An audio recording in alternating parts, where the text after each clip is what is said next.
I still remember that afternoon vividly, the early October chill in Ohio slipping through the door every time someone entered or left the store.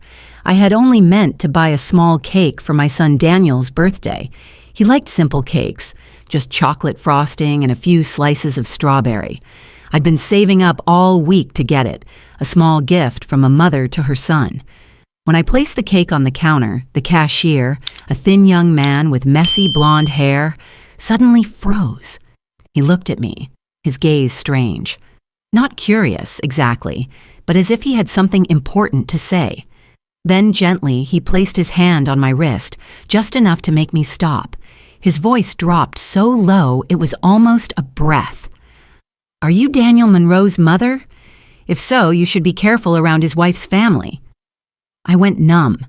The cake suddenly felt heavier in my hands. Before I could ask anything, he lowered his head and resumed scanning items, as though he hadn't said a word. Outside, the wind picked up, rustling the paper around the cake box. I stood in the parking lot, heart pounding, eyes staring into the distance, but seeing nothing but passing cars. A little boy dropped his red balloon and cried as it drifted away. The sight made something hollow open inside me, too. I couldn't understand how that young man knew my son's name, or why he had warned me like that.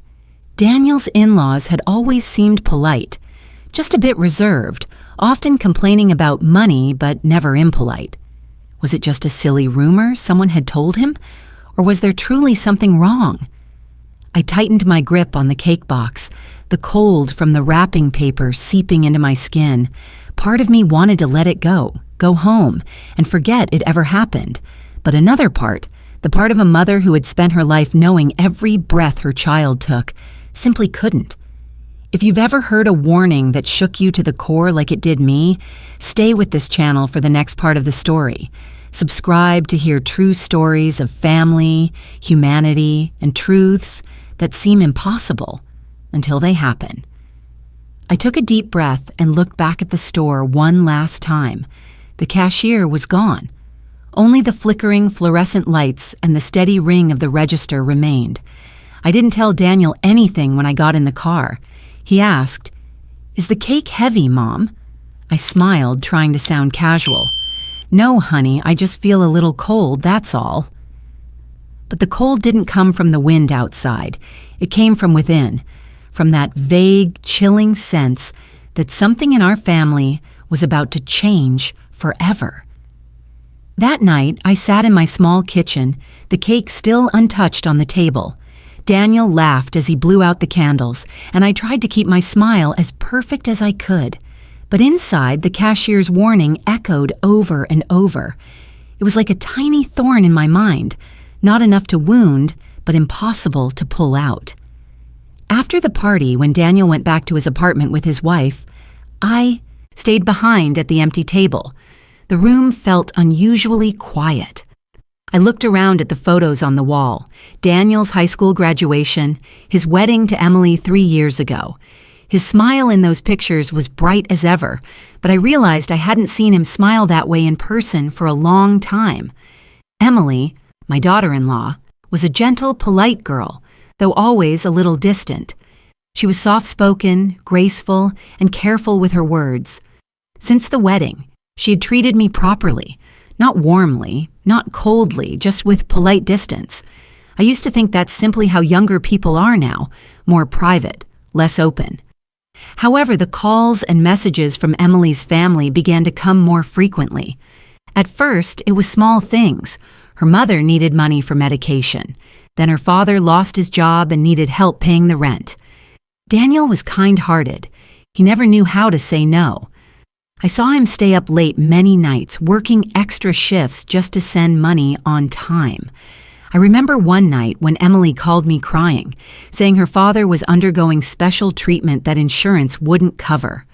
I opened my wallet and took out $60 I'd set aside for groceries that week, then drove to their house that very night. The next day, as I passed by their neighborhood, I saw Richard, Emily's father, standing at his doorway wearing a new suit and shiny shoes, talking cheerfully on the phone. I tried to excuse what I saw. Maybe it's secondhand or a gift. I always wanted to believe the best in people. Maybe I was just afraid of suspecting my own family. A few months later, Emily mentioned that she and Daniel had been invited to dinner at a downtown restaurant. I asked playfully, "Who's the generous friend?" She smiled and said, "One of Dad's friends. They insisted." I thought nothing of it, until a few days later I saw a photo Emily posted online. The caption read, "Wonderful evening with Dad at his favorite restaurant." Next to her was Richard, holding a wine glass, smiling broadly under the golden lights. My chest tightened. I told myself again, maybe it was an old photo. But the more I tried to dismiss it, the more the images piled up. The new curtains in their house, the expensive watch on Richard's wrist, the pearl earrings Emily wore that Christmas. None of it matched the constant tales of hardship they told Daniel.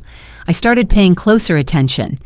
Each time Daniel mentioned taking another extra shift, I saw a flicker in Emily's eyes, just for a moment. She would say, "You're working too hard, but it's only for a little while until my parents get through this." That little while never seemed to end. I tried to stay calm. Maybe I was overthinking. Maybe the cashier's warning was nothing but gossip. But the more I thought about it, the more uneasy I became.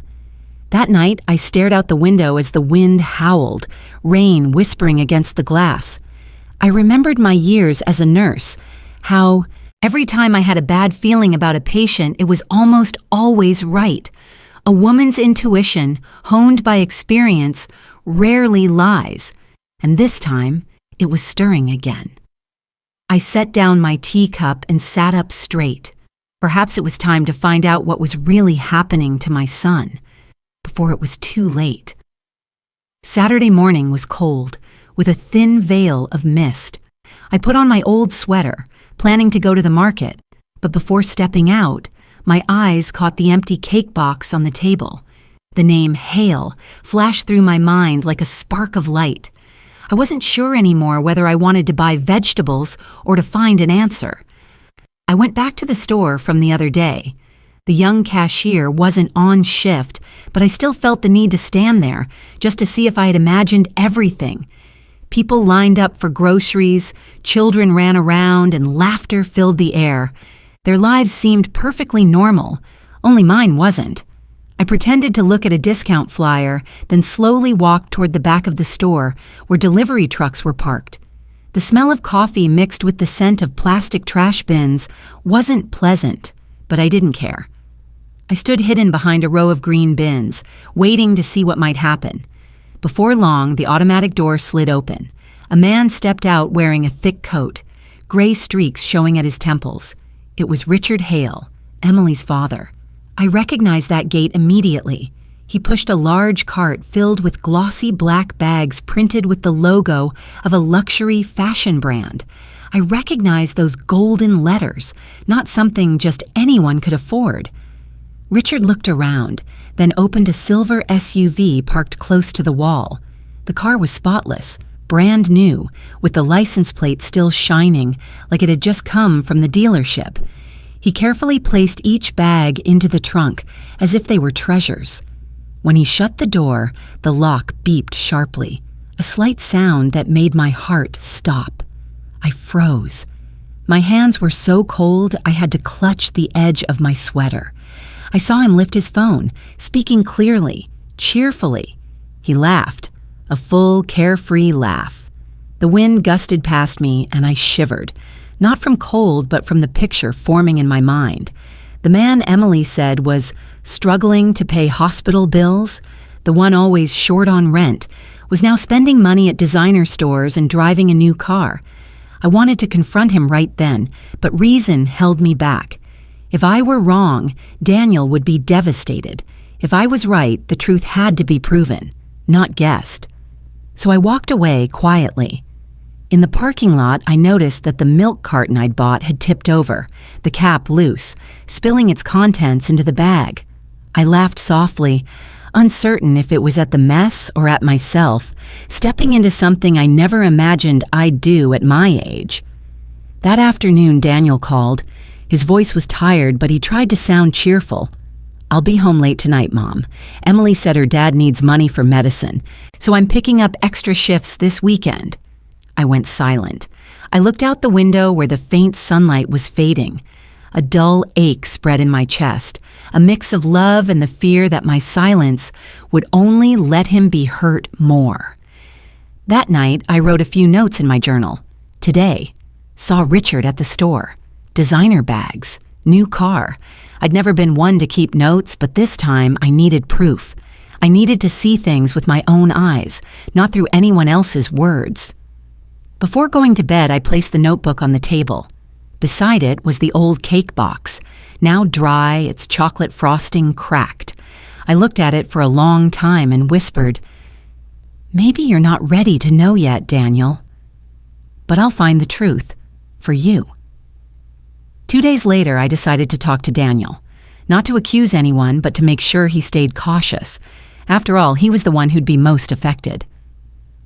That evening, I visited Daniel and Emily's apartment.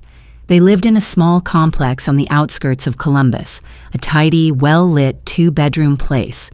Daniel opened the door, his face tired but with a smile on it.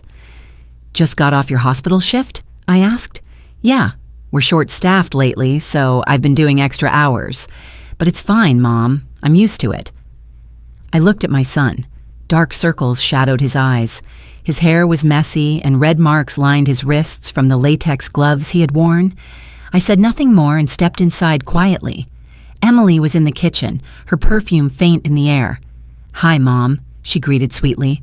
"Have a seat. I'll make some tea." Everything in the apartment was neat, but something was new. The curtains were a different color, a crystal vase sat on the table, and a shiny watch glimmered on Emily's wrist. I recognized that model. It wasn't cheap. I smiled lightly, keeping my voice even. "New curtains? They look nice." Emily smiled. "Yes, I found a great deal. Only a few $dozen." Daniel poured me a cup of tea and set it in front of me. "Mom, I know you worry about me, but please don't stress over money. Emily and I are doing fine." I took a slow breath, trying to choose my words. "Son, I just want to ask, are you sure Emily's family really needs your help as much as they say? I heard her father still has a job." Daniel looked up, surprise flickering across his face before it hardened. "Where did you hear that?" "No one told me," I said softly. "I just think you've been working too hard. You should know exactly what the money's for." Daniel set his teacup down. The soft clink sounded to me like something cracking. "Mom," his voice dropped, "I know you care, but this is between me and Emily. She hasn't done anything wrong. Her family's just having a tough time." I fell silent for a few seconds. "I'm not saying they've done anything wrong. I'm just afraid someone might be taking advantage of you." Daniel stood up, paced a few steps, then turned back with a hint of anger in his eyes. "Mom, I'm an adult. I know what I'm doing. You always think someone's out to hurt me, but not everyone struggling is dishonest." My throat tightened. I wanted to explain, to tell him a mother's intuition doesn't come from nowhere, that all I wanted was to keep him safe. But the look in his eyes stopped me. My son was hurt, thinking I didn't trust the woman he loved. I nodded gently. "I understand. I just want you to be happy." The room went quiet. Emily brought out a plate of pastries, trying to soften the mood. "Don't worry, Mom. We'll be okay. It's just been a busy time." I forced a smile. "Yes, I'm sure you will." After a few minutes, I excused myself to leave. Daniel walked me to the door, saying nothing. I turned to him, wanting to hug him, but only managed to place my hand on his shoulder before letting go. On the drive home, the streets were nearly empty. The yellow street lights stretched into long reflections across the wet pavement. I drove slowly, my mind blank. I knew I'd upset him, but deep down, my certainty only grew stronger. Something wasn't right. That night, I couldn't sleep. The ticking clock echoed in the dark room. I thought about Daniel, about the way he'd said, "Don't get involved, Mom." The words stung, small but deep. I realized I had only two options: stay silent or seek the truth. And I knew which one I'd choose, not out of curiosity, but because I couldn't stand by while my son was caught in a web of lies, even if he didn't believe me yet. In the darkness, I whispered, "You'll understand someday, Daniel. I only want you to be at peace." A week passed after that conversation, and a thin silence settled between Daniel and me. I didn't want to put him in an awkward position, and I didn't want to be the kind of mother who meddles. But every time I saw Daniel drop by after his shift, his face exhausted, his clothes still smelling faintly of hospital disinfectant, my heart tightened. On Tuesday evening, while I was making tea, my phone buzzed. A strange message popped up. It contained just one line. "Mrs. Monroe, I think you should see this." The sender was the cashier from the other day. The message included a photo of a receipt, total $583. I looked closely. French wine, imported seafood, premium cheeses, and 2 bottles of expensive champagne. The name was printed clearly in the lower corner, Richard Hale. I stood still for a moment. This was the same week Daniel had told me Emily's family was short on money for her father's medicine. I texted back one line, "Are you sure?" The reply came almost immediately. "I've worked at this supermarket for years. They come here often and always pay with a card under the name Richard Hale." I sat down. The image on my phone glowed in the dark, too clear to deny. In my mind, the pieces started to fall into place. The next morning, while taking out the trash, I ran into Mrs. Delaney, the neighbor who lives near the Hales. She's a few years older than me and very straightforward. "Mrs. Monroe," she said, "did you hear about the Hales party this weekend? I walked by. Oh my, cars were parked down the street, a huge party. I heard they had a private chef and imported wine. They said it was Richard's birthday." I tried to keep my face neutral and only nodded slightly. "Really? I thought they were having money troubles." Mrs. Delaney shrugged. "If that's what struggling looks like, sign me up for that kind of struggling." Then she chuckled, unaware that her words cut me like a knife. When she walked away, I stood in the hallway for a long moment. The cold air seeped in, but I felt nothing. I could only think of Daniel, of how my son trusted people wholeheartedly who might not deserve it. That evening, I opened my phone and looked at the photo of the receipt again. I decided not to tell Daniel right away. I needed more evidence, something indisputable. The next day, I called the store to confirm. The cashier answered. His voice was calm. "You're not the only one who's noticed. A lot of people in the neighborhood know they live comfortably. I just thought you should know, because your son seems too kind." I thanked him. After I hung up, my throat tightened. He was right. Daniel was always trusting, and that trust was being exploited. I took out my small notebook, opened it to an old page, and added a new line. November 12th, 583 receipt, wine and seafood. Mrs. Delaney said there's a big party. I looked at the words and slowly underlined them twice. That night, sitting in the living room, I looked into the mirror on the wall.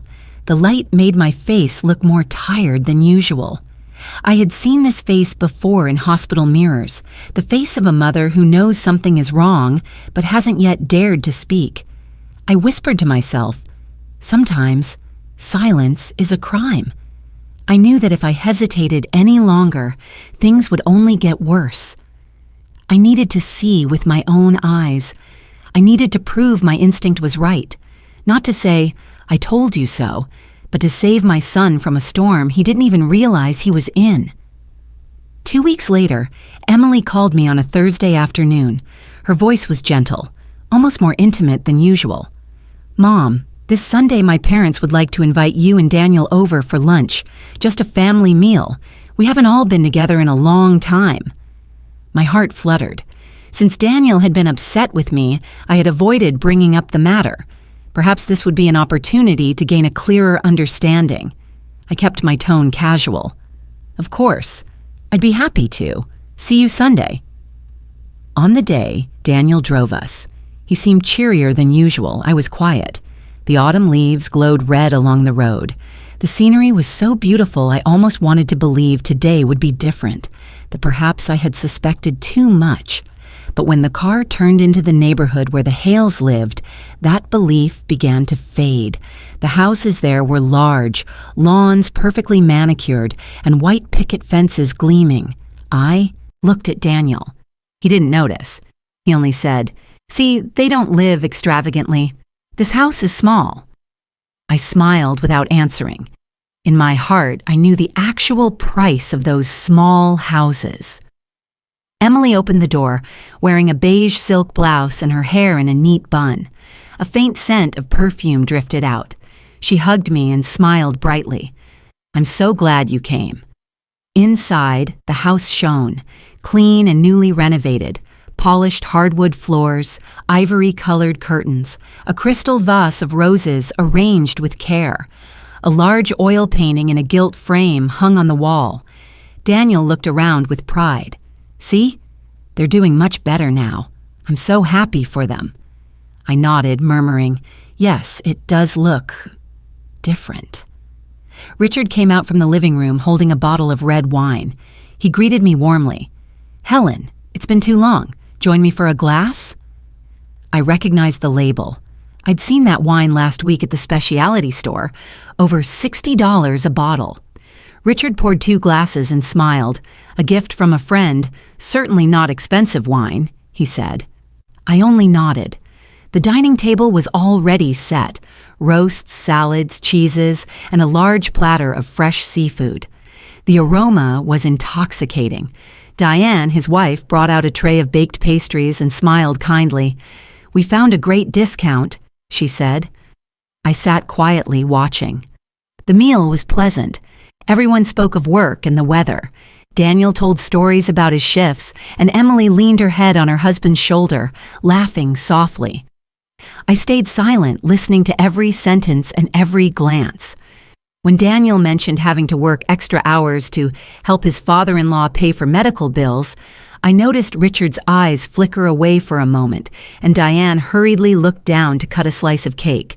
It was only a few seconds, but I caught sight of it. I lowered my teacup and forced myself to stay calm. No one knew the turmoil inside me. I wasn't angry at them so much as angry at myself for letting things go this far. After the meal, a neighbor of theirs, a sharply dressed man, stopped by with a bottle of champagne. He shook Richard's hand and said, "Last week's party was fantastic, Richard. Hope you'll host again soon." Daniel smiled politely, thinking it was just small talk. I was speechless. On the drive home, Daniel took my hand and chirped, "See? They're really trying. It's just a rough patch." I smiled and nodded. "Yes, I see, my son." But as the car pulled away and I glanced back through the window, that house glittered in the autumn light, luxurious and serene. A false calm I had come to recognize. My suspicion was no longer just an instinct. It had become a conviction. Something deeper and more deceitful was being hidden behind their smiles. After that lunch, I could no longer convince myself it might be a misunderstanding. Everything I had seen in that house, the lights, the expensive dishes, Richard's confident smile, said the same thing. They were not struggling like they claimed. 3 days later, while I was cleaning the kitchen, my phone buzzed again. It was a message from the cashier. This time, there were 2 photos. Both were recent receipts, one for nearly $600 and another, just a few days earlier, for over $500. The name on the card was still Richard Hale. He only added a short line. "They just left this morning. You should know." I sat down, my heart racing. I remembered clearly that very day Emily had called Daniel, crying that her father needed money for hospital bills. I opened another message. One of their neighbors, Mrs. Delaney, had sent me a photo from Richard's birthday party. Long tables, guests, glasses of wine, and a birthday cake larger than the table in my own home. She wrote, "Mrs. Monroe, I know I shouldn't interfere, but your son deserves to know the truth. I can't bear hearing them claim hardship while spending like that." I read that line over and over. Perhaps it was time. I could no longer remain silent. That night, Daniel came over. He looked exhausted, his shoulders heavy. Emily said her dad needs a new procedure. Insurance won't cover it. I'm thinking of withdrawing some savings. I looked at my son. His face was as kind as it had been when he was small, but now worry was a permanent look in his eyes. I knew if I didn't speak up, he would keep wearing himself out. "Daniel," I said softly, "I need you to look at this." I opened my phone and handed him the photos of the receipts. Daniel glanced at them and frowned. "Mom, this could just be a name coincidence. How can anyone be sure it's theirs?" "Look closely," I said quietly. "Dates, addresses, payment card, all match. And here's a photo of the party they just held." Daniel went quiet. His hand trembled slightly. "Where did you get this?" I told him everything. The cashier's warning, what I'd seen at the store, the lunch in their fancy home. With each sentence, his face paled more. After a long silence, Daniel stood and paced the room. "No way. Emily isn't like that. There must be some misunderstanding. Maybe her father has money he didn't tell us about." I didn't answer. I only said slowly, "Son, sometimes the person you love is the one you least want to suspect, but truth is still the truth." Daniel was quiet for a long time. Then he sighed, his voice low. "I need to be sure. I'll look into it myself." That night, after Daniel left, I couldn't sleep. Near dawn, my phone rang. It was Daniel. His voice shook and was hoarse. "Mom, you were right." I held my breath. Daniel told me that when he got home, he'd opened Emily's closet and found expensive clothes with tags still on them. In a drawer, he'd found a small notebook. Inside, neat entries listed dates, reasons, and amounts: medicine money, car repair, rent. The total was nearly $20,000. On the last page, written in red ink, a line read, "If Daniel asks, say she is sick. He'll never refuse." I felt a chill run down my spine. On the other end of the line, Daniel choked out, "I didn't want to believe it, Mom, but I saw it with my own hands." I closed my eyes, feeling both pain and relief. Pain because the thing I feared most had come true. Relief because my son had finally seen it himself. Daniel said he would talk to Emily the next day. I only advised, "Stay calm, son. Don't let anger make you lose everything. Speak to her with facts, not with hatred." I hung up and sat in silence. Outside the window, the Ohio night was quiet with only distant traffic. I knew that when morning came, my son's life would be changed forever. The next morning, Daniel went to see Emily. I wasn't there, but later he told me the conversation was the hardest moment of his life. He put the notebook on the table, alongside the receipts I had sent. Emily glanced at them, then tried to smile. "Where did you find these? They're just scraps of notes." Daniel looked straight at her. His voice wasn't loud, but it was firm. "You've lied many times, Emily. This is a record of every time you and your family took money from me. Amounts, dates. There's no room for misunderstanding anymore." Emily was silent, her expression changing. She tried a strained smile. "What's wrong with you? You're accusing your own wife?" "It's not an accusation," Daniel said. "It's the truth." As he later recounted, the room grew so quiet you could hear breathing. Finally, Emily cried, but not from remorse. She was angry, saying Daniel had embarrassed her, insisting she and her parents only borrowed money. Then Richard came in. He tried to appear calm, but his eyes were cold and unyielding. "Son," he said, "don't make a big deal out of this. Everyone has to get by. If you can help, what's wrong with that?" Daniel stood, his voice shaking. "There's nothing wrong with helping if it's genuine, but it's wrong to turn love and trust into a tool for taking money. For 2 years, I worked myself to exhaustion, thinking I was saving my wife's family." Richard had no answer. The room fell silent. Daniel exhaled and said slowly, "I can't live like this anymore. I want freedom and I want honesty. This marriage ends here." After he said it, Daniel packed a few things and left the apartment. Emily cried and begged, but her voice was tired, echoing down the hallway. That night, he came to my house. He stood in the doorway a long time before coming in. His eyes were red and his voice hoarse. "I did it, Mom. I have nothing left to regret." I held him. There was no need for many words. I patted his shoulder like when he was little. Inside, I felt both sorrow and relief.